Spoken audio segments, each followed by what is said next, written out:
ಗೆಳೆಯರೇ ನಮಸ್ಕಾರ, ಹೇಗಿದ್ದೀರಿ ಎಲ್ರು?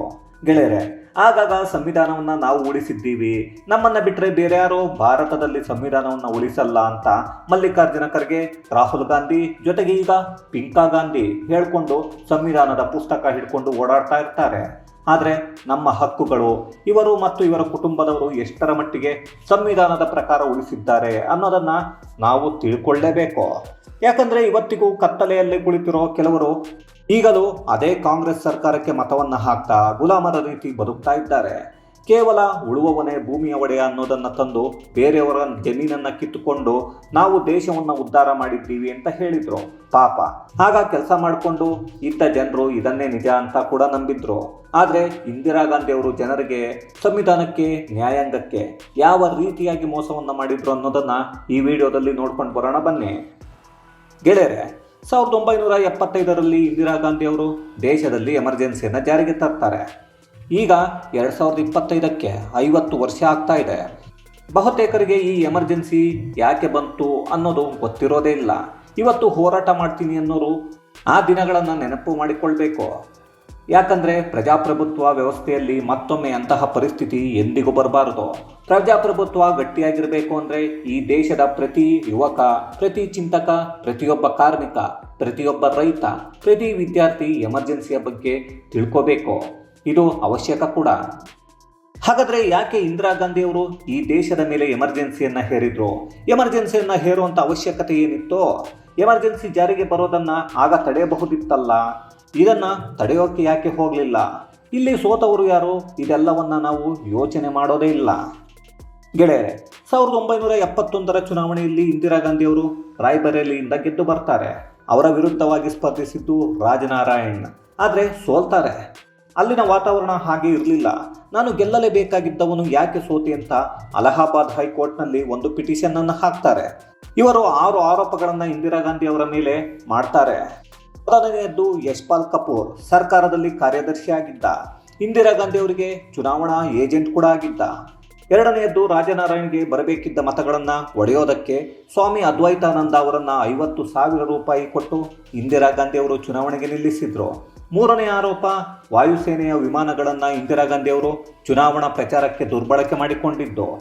ನಾಲ್ಕನೆಯದ್ದು, ಅವತ್ತಿನ SP ಮತ್ತು DC ಅಧಿಕಾರವನ್ನು ದುರುಪಯೋಗ ಮಾಡಿ ಇಂದಿರಾ ಗಾಂಧಿ ಪರವಾಗಿ ಚುನಾವಣಾ ಪ್ರಚಾರ ಮಾಡಿಸಿದ್ರು. ಐದನೇ ಆರೋಪ, ಮತದಾರರಿಗೆ ಆಮಿಷವನ್ನು ಒಡ್ಡಿದ್ರು. ಆರನೇ ಆರೋಪ, ನಿಗದಿ ಮಾಡಿದ ವೆಚ್ಚಕ್ಕಿಂತ ಹೆಚ್ಚು ಹಣವನ್ನು ಖರ್ಚು ಮಾಡಿದ್ರು ಅಂತ. ಇಲ್ಲಿ ಅಲಹಾಬಾದ್ ಹೈಕೋರ್ಟ್ ವಿಚಾರಣೆ ನಡೆಸುತ್ತೆ. ಜೂನ್ 12, 1975ರಂದು ಆದೇಶವನ್ನು ಕೂಡ ಹೊರಡಿಸುತ್ತೆ. ಇಂದಿರಾ ಗಾಂಧಿ ಚುನಾವಣೆಯಲ್ಲಿ ಗೆದ್ದಿರೋದು ಅಸಿಂಧು, ಹಾಗಾಗಿ ಇಂದಿರಾ ಗಾಂಧಿ ಅವರು ರಾಜೀನಾಮೆಯನ್ನು ಕೊಡಬೇಕು ಅಂತ ಕೋರ್ಟ್ ಆದೇಶ ಕೊಡುತ್ತೆ. ಆದರೆ ಇದನ್ನು ಚಾಲೆಂಜ್ ಮಾಡಿ ಸುಪ್ರೀಂ ಕೋರ್ಟ್ಗೆ ಹೋಗ್ತಾರೆ ಇಂದಿರಾ ಗಾಂಧಿ. ವಿಚಾರಣೆಯನ್ನ ಕೈಗೆ ತಗೊಂಡ ಸುಪ್ರೀಂ ಕೋರ್ಟ್ ಅಲಹಾಬಾದ್ ಹೈಕೋರ್ಟ್ ತೀರ್ಪಿಗೆ ತಡೆಯಾಜ್ಞೆಯನ್ನು ಕೊಡೋಕೆ ಆಗಲ್ಲ, ತಾತ್ಕಾಲಿಕವಾಗಿ ತಡೆಯನ್ನು ಕೊಡ್ತೀವಿ ಅಷ್ಟೇ. ಅದೇನಂದ್ರೆ ಸುಪ್ರೀಂ ಕೋರ್ಟ್ ವಿಚಾರಣೆ ಮುಗಿಯುವವರೆಗೂ ಇಂದಿರಾ ಗಾಂಧಿ ಪ್ರಧಾನಿಯಾಗಿ ಮುಂದುವರಿಯಬಹುದು. ಆದರೆ ಸಂಸತ್ತಿನ ಕಲಾಪಗಳಲ್ಲಿ ಚುನಾವಣೆಯಲ್ಲಿ ಇಂದಿರಾ ಗಾಂಧಿ ಭಾಗವಹಿಸುವಂತಿಲ್ಲ ಅಂತ ಹೇಳುತ್ತೆ. ಅಷ್ಟೊತ್ತಿಗಾಗಲೇ ಇದರ ನೈತಿಕ ಹೊಣೆಯನ್ನು ಹೊತ್ತು ರಾಜೀನಾಮೆ ಕೊಡಬೇಕು ಅಂತ ದೊಡ್ಡ ಪ್ರಮಾಣದಲ್ಲಿ ಹೋರಾಟ ನಡೆಯುತ್ತೆ. ಜೂನ್ 24, 25ನೇ ತಾರೀಕು ಜಯಪ್ರಕಾಶ್ ನಾರಾಯಣ್ ಅವರು ಬಹು ದೊಡ್ಡದಾದ ಹೋರಾಟ ಶುರು ಮಾಡ್ತಾರೆ. ಅವತ್ತು ಸುಮಾರು 5 ಲಕ್ಷ ಜನರು ಅಲ್ಲಿ ಸೇರಿದ್ರು. ಅವತ್ತಿನ ಜಯಪ್ರಕಾಶ್ ನಾರಾಯಣ್ ಅವರ ಒಂದು ಫೇಮಸ್ ಸ್ಲೋಗನ್ ಇತ್ತು, ಅದು ಕುರ್ಚಿ ಖಾಲಿ ಕರೋಕಿ ಜನತಾ ಆತಿ ಹೇ ಅಂತ. ಆದರೆ ಇಂದಿರಾ ಗಾಂಧಿ ಅವರಿಗೆ ಸಂಪೂರ್ಣ ತಡೆ ಕೊಡದೇ ಇದ್ರು. ಅಲಹಾಬಾದ್ ಹೈಕೋರ್ಟ್ ನೀವು ಮಾಡಿದ್ದು ಅಸಿಂಧು ಅಂತ ಹೇಳಿದ್ರು. ರಾಜೀನಾಮೆ ಕೊಡೋದ್ರ ಬದಲು ತುರ್ತು ಪರಿಸ್ಥಿತಿಯನ್ನೇ ಏರಿದ್ರು. ಗೆಳೆಯರೆ, ತುರ್ತು ಪರಿಸ್ಥಿತಿ ಜಾರಿಗೆ ಬಂದಿದ್ದು ಜೂನ್ 25, 1975. ಇದೇ ಜೂನ್ 25ನೇ ತಾರೀಕು ರಾತ್ರಿ 11 ಗಂಟೆಗೆ ಅಂದಿನ ರಾಷ್ಟ್ರಪತಿ ಫಕ್ರುದ್ದೀನ್ ಅಲಿ ಅಹಮದ್ ಅವರ ಮನೆಗೆ ಇಂದಿರಾ ಗಾಂಧಿ ಹೋಗ್ತಾರೆ. ತುರ್ತು ಪರಿಸ್ಥಿತಿಯನ್ನು ಹೇರ್ತಾ ಇದ್ದೀನಿ, ಪತ್ರವನ್ನು ಕಳಿಸ್ತೀನಿ, ಅದಕ್ಕೆ ಅಂಕಿತವನ್ನು ಹಾಕಿ ಅಂತಾರೆ. ರಾಷ್ಟ್ರಪತಿ ಆದವರು ಆಗ ಪ್ರಶ್ನೆಯನ್ನು ಮಾಡಬಹುದಿತ್ತು, ನೀವು ಇದನ್ನು ಕ್ಯಾಬಿನೆಟ್ನಲ್ಲಿ ಚರ್ಚೆ ಮಾಡಿದ್ದೀರಾ, ಕ್ಯಾಬಿನೆಟ್ ಒಪ್ಪಿಗೆ ಪಡೆದಿದ್ದೀರಾ ಅಂತ ಕೇಳಬಹುದಿತ್ತು. ಆದರೆ ಫಕ್ರುದ್ದೀನ್ ಅಲಿ ಆ ಕೆಲಸವನ್ನು ಮಾಡಲೇ ಇಲ್ಲ. ಯಾಕಂದರೆ ಸಂವಿಧಾನ ರಾಷ್ಟ್ರಪತಿಗೆ ಅಧಿಕಾರವನ್ನು ಕೊಟ್ಟಿದೆ. ಅಂಕಿತ ಹಾಕೋದನ್ನು ತಿರಸ್ಕಾರ ಮಾಡಬಹುದು, ಸ್ಪಷ್ಟೀಕರಣವನ್ನು ಕೇಳಬಹುದು, ಇಲ್ಲಾಂದರೆ ಅಂಕಿತ ಹಾಕೋದನ್ನು ತಡೆ ಹಿಡಿಯಬಹುದು. ಫಕ್ರುದ್ದೀನ್ ಅಲಿ ಆ ದಿನ ಈ ಕೆಲಸ ಮಾಡಿದರೆ ತುರ್ತು ಪರಿಸ್ಥಿತಿ ಜಾರಿಗೆ ಬರ್ತಾ ಇರಲಿಲ್ಲ. ಕ್ಯಾಬಿನೆಟ್ ಒಪ್ಪಿಗೆಯೇ ಇಲ್ಲದ ಪತ್ರದ ಮೇಲೆ ರಾಷ್ಟ್ರಪತಿ ಸಹಿಯನ್ನು ಹಾಕ್ತಾರೆ. ಒಂದು ಕಡೆ ಇನ್ನೂ ಸಹಿ ಹಾಕ್ತಾ ಇರ್ತಾರೆ. ಇನ್ನೊಂದು ಕಡೆ ಜಯಪ್ರಕಾಶ್ ನಾರಾಯಣ್ ಅವರು ದೆಹಲಿಯಲ್ಲಿ ಚಳುವಳಿ ಮಾಡಿ ಗಾಂಧಿ ಪೀಸ್ ಫೌಂಡೇಶನ್ನಲ್ಲಿ ಮಲಗಿರ್ತಾರೆ. ರಾತ್ರಿ 11 ಗಂಟೆಗೆ ಪೊಲೀಸರು ಬಂದು ಜಯಪ್ರಕಾಶ್ ನಾರಾಯಣ್ ಅವರನ್ನು ಅರೆಸ್ಟ್ ಮಾಡ್ತಾರೆ. ಒಂದು ಕಡೆ ಕಾನೂನುಬದ್ಧಗೊಳಿಸೋ ಕೆಲಸ ನಡೀತಾ ಇತ್ತು, ಇನ್ನೊಂದು ಕಡೆ ಇಂದಿರಾ ಗಾಂಧಿ ಅವರ ವಿರುದ್ಧ ಯಾರೆಲ್ಲ ಚಳುವಳಿ ಮಾಡ್ತಾ ಇದ್ರೋ ಅವರನ್ನು ಅರೆಸ್ಟ್ ಮಾಡೋ ಕೆಲಸ ಆಗ್ತಾ ಇತ್ತು. ಜಯಪ್ರಕಾಶ್ ನಾರಾಯಣ್ ಅವರನ್ನು ಅರೆಸ್ಟ್ ಮಾಡಿರೋ ವಿಷಯ ಗೊತ್ತಾಗಿ ಚಂದ್ರಶೇಖರ್ ಪೊಲೀಸ್ ಠಾಣೆಗೆ ನುಗ್ತಾರೆ. ಪೊಲೀಸರು ಹೇಳ್ತಾರೆ, ನೀನು ಬಂದಿದ್ದು ಒಳ್ಳೆಯದೇ ಆಯಿತು, ನಿನ್ನನ್ನು ಅರೆಸ್ಟ್ ಮಾಡೋಕ್ಕೆ ಪೊಲೀಸರು ಹುಡುಕ್ತಾ ಇದ್ರು ಅಂತ ಅಲ್ಲೇ ಅರೆಸ್ಟ್ ಮಾಡಿ ಒಳಗೆ ಹಾಕ್ತಾರೆ. ಅವರ ಜೊತೆಗೆ ಮೊರಾರ್ಜಿ ದೇಸಾಯಿ, ವಾಜಪೇಯಿ, LK ಅಡ್ವಾಣಿ, JB ಕೃಪಲಾನಿ ಬಹಳಷ್ಟು ನಾಯಕರನ್ನು ಅರೆಸ್ಟ್ ಮಾಡ್ತಾರೆ. ಜೊತೆಗೆ ದೆಹಲಿಯಲ್ಲಿ ಎಷ್ಟು ಪ್ರಿಂಟಿಂಗ್ ಪ್ರೆಸ್ಗಳಿದ್ವೋ ಎಲ್ಲದಕ್ಕೂ ಕರೆಂಟನ್ನು ಕಟ್ ಮಾಡ್ತಾರೆ. ಗೆಳೆಯರೆ, ಇಂದಿರಾ ಗಾಂಧಿ ದೇಶದ ಜನರಿಗೆ ಹೇಳಬೇಕಲ್ವಾ ಎಮರ್ಜೆನ್ಸಿಯನ್ನು ಜಾರಿಗೆ ತಂದಿದ್ದೀನಿ ಅಂತ. ಕಾರ್ಯದರ್ಶಿಗೆ ಹೇಳ್ತಾರೆ, ತುಂಬ ಸಿಂಪಲ್ ಆಗಿ ಒಂದು ಡ್ರಾಫ್ಟನ್ನು ಮಾಡಿಕೊಡುವಂತ. ಬೆಳಗ್ಗಿನ ಜಾವ 3 ಗಂಟೆಗೆ ಕಾಲ್ ಮಾಡಿ ಕ್ಯಾಬಿನೆಟ್ ಮಂತ್ರಿಗಳಿಗೆ ಹೇಳ್ತಾರೆ, ಬೆಳಿಗ್ಗೆ 6 ಗಂಟೆಗೆ ಕ್ಯಾಬಿನೆಟ್ ಮೀಟಿಂಗ್ ಇದೆ ಅಂತ. 8 ಜನರು ಸಚಿವರು ಕ್ಯಾಬಿನೆಟ್ ಮೀಟಿಂಗ್ಗೆ ಬರ್ತಾರೆ. ಪಾಪ ಆ ಸಚಿವರು ಯೋಚನೆ ಮಾಡಿದ್ರು, ಇಂದಿರಾ ಗಾಂಧಿಯವರು ರಾಜೀನಾಮೆ ಕೊಡಬಹುದು, ಅದಕ್ಕೆ ಕ್ಯಾಬಿನೆಟ್ ಮೀಟಿಂಗ್ ಬೆಳಿಗ್ಗೆ 6 ಗಂಟೆಗೆ ಕರೆದಿದ್ದಾರೆ ಅಂತ ಅಂದುಕೊಂಡಿದ್ರು. ಆದರೆ ಇಂದಿರಾ ಗಾಂಧಿ ಹೇಳೋದು, gentleman, emergency has been declared and arrested Jayaprakash Narayan, Vajpayee, LK Advani, Kripalani ಅಂತ ಅರೆಸ್ಟ್ ಆಗಿದ್ದವರ ಹೆಸರನ್ನು ಒಂದು ಲೀಸ್ಟ್ ಹೇಳ್ತಾರೆ. ಈ ಕ್ಯಾಬಿನೆಟ್ನಲ್ಲಿ ಇದ್ದ ಒಬ್ಬ ಸಚಿವ ಕೂಡ ಪ್ರಶ್ನೆ ಮಾಡಲ್ಲ.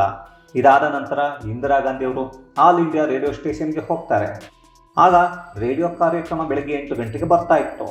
ಬೆಳಗ್ಗೆ ಎದ್ದು ಎಲ್ಲರೂ ಕೇಳೋದಕ್ಕೆ ರೇಡಿಯೋವನ್ನು ಕಾಯ್ತಾ ಕೂರ್ತಿದ್ರು. ಜನರಿಗೆ ಆಗ ರೇಡಿಯೋದಲ್ಲಿ ಕೇಳಿಸಿದ್ದು ಆ್ಯಂಕರ್ ವಾಯ್ಸ್ ಅಲ್ಲ, ಇಂದಿರಾ ಗಾಂಧಿ ಧ್ವನಿ ಬರುತ್ತೆ. ರಾಷ್ಟ್ರಪತಿ ಎಮರ್ಜೆನ್ಸಿ ಜಾರಿ ಮಾಡಿದ್ದಾರೆ, ಆತಂಕ ಪಡುವಂಥದ್ದು ಏನಿಲ್ಲ ಅಂತ ಇಷ್ಟನ್ನು ಮಾತ್ರ ಹೇಳ್ತಾರೆ. ಇದಾದ ನಂತರ ದೇಶದಲ್ಲಿ 10 ಲಕ್ಷಕ್ಕಿಂತ ಹೆಚ್ಚು ಜನರನ್ನು ಅರೆಸ್ಟ್ ಮಾಡಿದ್ರು. ಪತ್ರಿಕೆಗಳು ಯಾವುದೇ ವಿಷಯವನ್ನು ಪಬ್ಲಿಷ್ ಮಾಡಬೇಕು ಅಂದರೆ ಅದಕ್ಕೆ ಪರ್ಮಿಷನ್ ಬೇಕಿತ್ತು. ಆ ಪರ್ಮಿಷನ್ ಈ ಇಂದಿರಾ ಗಾಂಧಿ ಆಫೀಸಿಂದ ನೋಡಿ ಅದಕ್ಕೆ ಅಪ್ರೂವಲ್ ಸಿಕ್ಕರೆ ಮಾತ್ರ ಅದನ್ನು ಪಬ್ಲಿಷ್ ಮಾಡಬಹುದಿತ್ತು. ಪಾರ್ಲಿಮೆಂಟ್ ಅಧಿಕಾರ ಇತ್ತಲ್ಲ, ಪ್ರಶ್ನೋತ್ತರ ಅವಧಿ ಇರುತ್ತಲ್ಲ, ಅದನ್ನು ಸಸ್ಪೆಂಡ್ ಮಾಡಿದರು. ಯಾಕಂದರೆ ಯಾರೂ ಕೂಡ ಅಲ್ಲಿ ಪ್ರಶ್ನೆಯನ್ನು ಕೇಳಬಾರ್ದು ಅಂತ. ನ್ಯಾಯಾಂಗದ ಅಧಿಕಾರ ಕಿತ್ತುಕೊಂಡ್ರು. ಇವತ್ತು ಸ್ವಾತಂತ್ರ್ಯ ಅಂತ ಸುಮ್ಮನೆ ಬಡ್ಕೊಳ್ಳೋರಿಗೆ ಗೊತ್ತಾಗಬೇಕು ಎಲ್ಲ ಸ್ವಾತಂತ್ರ್ಯವನ್ನು ಹೇಗೆ ಕಿತ್ತುಕೊಂಡಿದ್ರು ಆ ದಿನ ಅಂತ. ಗೆಳೆಯರೆ, ಸಂವಿಧಾನದ 38ನೇ ಮತ್ತು 39ನೇ ತಿದ್ದುಪಡಿ ಯಾಕೆ ಮಾಡಿದ್ರು ಅಂದರೆ ಇಂದಿರಾ ಗಾಂಧಿ ಅವರ ತಲೆಯ ಮೇಲೆ ತೂಗುಗತ್ತಿ ಇತ್ತು. ಸುಪ್ರೀಂ ಕೋರ್ಟ್ಗೆ ಅಪೀಲ್ ಹೋಗಿದ್ರು. ಯಾವುದೇ ಸಮಯದಲ್ಲಾದರೂ ಅದು ತಡೆಯನ್ನು ತೆಗೆಯಬಹುದು, ಎಮರ್ಜೆನ್ಸಿಗೆ ಯಾವಾಗ ಬೇಕಾದರೂ ಸ್ಟೇ ಕೊಡಬಹುದು ಅಂತ. ಅದೇ ಆತಂಕವನ್ನು ದೂರ ಮಾಡಿಕೊಳ್ಳೋಕೆ ಸಂವಿಧಾನದ 38 ಮತ್ತು 39ನೇ ತಿದ್ದುಪಡಿಯನ್ನು ಜಾರಿಗೆ ತಂದರು. ಇಲ್ಲಿಯ ತನಕ ಸಂವಿಧಾನದ 105 ತಿದ್ದುಪಡಿಗಳು ಆಗಿವೆ. ಅಲ್ಲಿ ಆರ್ಟಿಕಲ್ 368 ಹೇಳುತ್ತೆ ಯಾವ ಕಾರಣಕ್ಕೆ ತಿದ್ದುಪಡಿಯನ್ನು ಮಾಡಬೇಕು ಅಂತ. ಇಡೀ ಜಗತ್ತಿನ ಸಂವಿಧಾನದಲ್ಲಿ ಒಬ್ಬ ವ್ಯಕ್ತಿಯ ಅಧಿಕಾರ ರಕ್ಷಣೆಗೆ, ಒಬ್ಬ ವ್ಯಕ್ತಿಯನ್ನು ಉಳಿಸೋಕೆ ಯಾವುದಾದರೂ ಸಂವಿಧಾನದ ತಿದ್ದುಪಡಿಯಾಗಿದ್ದರೆ ಅದು ಕೇವಲ ಭಾರತದ 38 ಮತ್ತು 39ನೇ ತಿದ್ದುಪಡಿ. ಹಾಗಾದರೆ 38ನೇ ತಿದ್ದುಪಡಿ ಏನಿತ್ತು?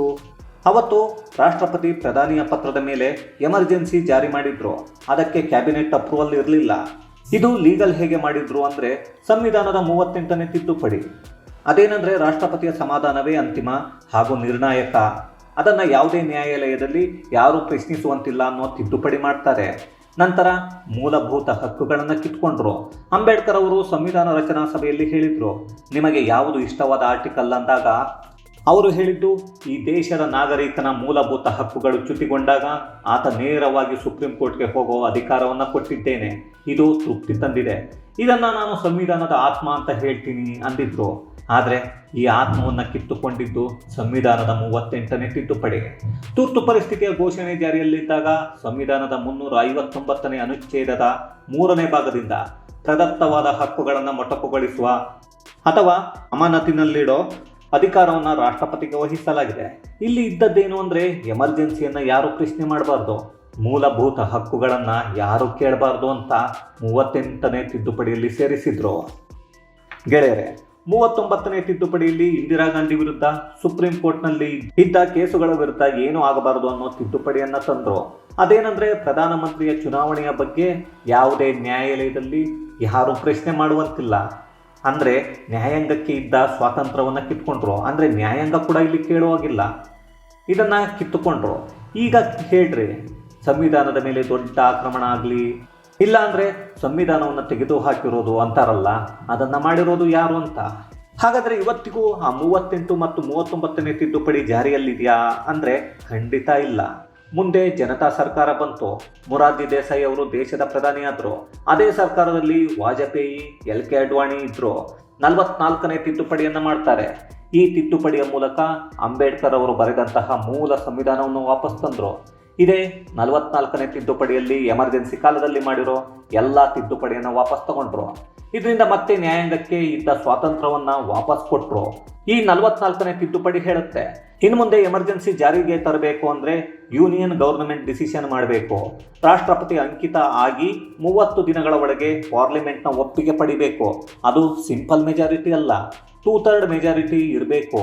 ನಂತರ ಇಂಟರ್ನಲ್ ಡಿಸ್ಟರ್ಬೆನ್ಸ್ ಅನ್ನೋದನ್ನು ತೆಗೆದುಹಾಕಿ ಆರ್ಮಡ್ ರೆಬೆಲಿಯನ್ ಅಂದರೆ ಸಶಸ್ತ್ರ ದಂಗೆ ಇದ್ದಾಗ ಮಾತ್ರ ಭಾರತದಲ್ಲಿ 352 ಜಾರಿಗೆ ತರಬಹುದು. ಮತ್ತೊಂದು ಎಮರ್ಜೆನ್ಸಿ ಈ ದೇಶದಲ್ಲಿ ಜಾರಿಗೆ ಬಂದರೆ ಈ ದೇಶದಲ್ಲಿ ಯಾರು ಬೇಕಾದರೂ ಪ್ರಶ್ನೆಯನ್ನು ಮಾಡಬಹುದು. ಇನ್ನು ಮೂಲಭೂತ ಹಕ್ಕುಗಳನ್ನು 44ನೇ ತಿದ್ದುಪಡಿಯ ಮೂಲಕ ವಾಪಸ್ ತರ್ತಾರೆ. ಯಾವುದೇ ಸಂದರ್ಭದಲ್ಲಿ ಕೂಡ ತುರ್ತು ಪರಿಸ್ಥಿತಿ ಜಾರಿಗೆ ಬಂದರೂ ಆರ್ಟಿಕಲ್ 20-21 ಪ್ರಕಾರ ಬದುಕುವ ಹಕ್ಕನ್ನು, ಜೀವಿಸುವ ಹಕ್ಕನ್ನು ಕಿತ್ತುಕೊಳ್ಳಬಾರದು ಅನ್ನೋ ತಿದ್ದುಪಡಿ. ಕಾಂಗ್ರೆಸ್ ಆಗ ಮೂಲ ಸಂವಿಧಾನವನ್ನೇ ತಿದ್ದುಪಡಿ ಮಾಡಿತ್ತು. ಅದನ್ನು ಮತ್ತೆ ವಾಪಸ್ ತಂದವರು ಕಾಂಗ್ರೆಸ್ಸೇತರ ಸರ್ಕಾರಗಳು. ಈಗ ಹೇಳಿ, ಯಾರು ಸಂವಿಧಾನವನ್ನು ಏನೇನು ಎಲ್ಲೆಲ್ಲಿ ತಿದ್ದುಪಡಿ ಮಾಡಿದ್ರು? ಸಂವಿಧಾನದ ಆತ್ಮವನ್ನೇ ತೆಗೆದು ಹಾಕಿದವರು ಇವತ್ತು ಹೇಳ್ತಾರೆ ನಾನು ಸಂವಿಧಾನವನ್ನು ಉಳಿಸ್ತೀನಿ, ಸಂವಿಧಾನವನ್ನು ಈಗ ಇರ್ತಕ್ಕಂತಹ ಸರ್ಕಾರವೇ ಹಾಳು ಮಾಡ್ತಿದೆ ಅಂತ. ಮೂಲ ಸಂವಿಧಾನವನ್ನು ಜವಾಹರ್ಲಾಲ್ ನೆಹರು ಹೇಗೆ ತಿದ್ದುಪಡಿ ಮಾಡಿ ಬೇಡದ್ದನ್ನು ಸೇರಿಸಿದ್ರೋ, ಇಂದಿರಾ ಗಾಂಧಿಯವರು ಏನೇನನ್ನು ಸೇರಿಸಿದ್ರೋ ಅದನ್ನು ತೆಗೆದುಹಾಕಿ ಮತ್ತೆ ಮೂಲ ಸಂವಿಧಾನವನ್ನು ತರೋದಕ್ಕೆ ಹೊರಟಿರುತ್ತವೆ ಕೆಲವೊಂದು ಸರ್ಕಾರಗಳು.